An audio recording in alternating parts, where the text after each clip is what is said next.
नमस्कार दोस्तों, कैसे हैं आप? मैं हूं गौरव और ये है ट्रांसफॉर्मेशंस।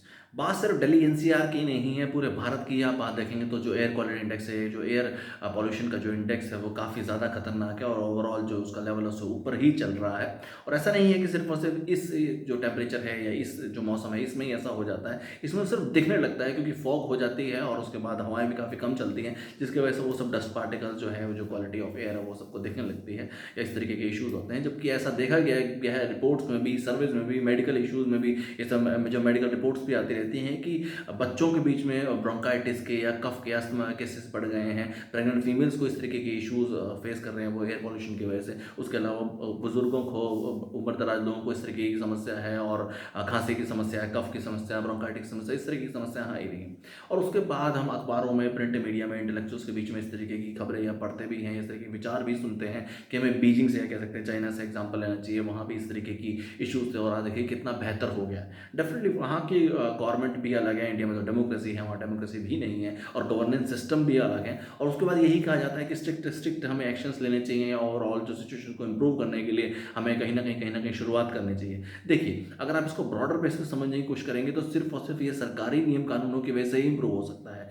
और सरकार से जुड़े हुए लोग या सरकार से जुड़े हुए नुमाइंदों का क्या कंडीशन सिचुएशन है, या आज भी वो इस तरीके की कंडीशन सिचुएशन को कैसा समझते हैं या इनको कितनी सीरियस वे में लेते हैं, इसका एग्जाम्पल आपको देखने को मिल ही रहा है कि किस तरीके के जवाब या किस तरीके के बयान, या कह सकते हैं ढीला ढाला या ढुलमुल रवैया उनकी तरफ से देखने को मिलता है कि हम कर रहे हैं, लॉन्ग टर्म में दिखेगा और पहले की सरकारों ने क्यों नहीं किया। अगर आप आपको समझने की कोशिश भी करेंगे तो सरकारें यही सब तो लोग ही तो हैं, बोले डिफरेंट पॉलिटिकल पार्टियां पहुंच गए, इस तरीके से पहुंच गए। अगर केंद्र की बातें भी समझेंगे तो पिछले लगभग 12 साल से एक ही जैसी सरकार है, तो उन्होंने ऐसे कौन कौन से आपके कह सकते हैं नियम कानून लागू किए, या कौन कौन से ऐसे जो है पैरामीटर्स के ऊपर काम किया या ओवरऑल स्कीम के ऊपर वर्क किया कि इस तरह की कंडीशन सिचुएशंस हो गई।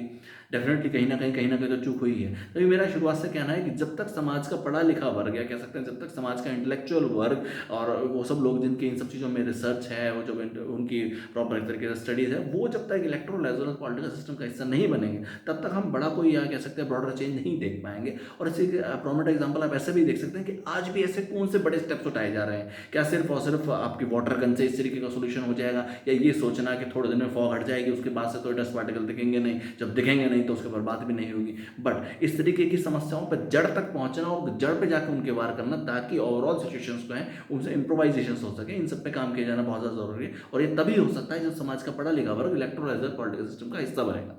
जय हिंद, जय भारत।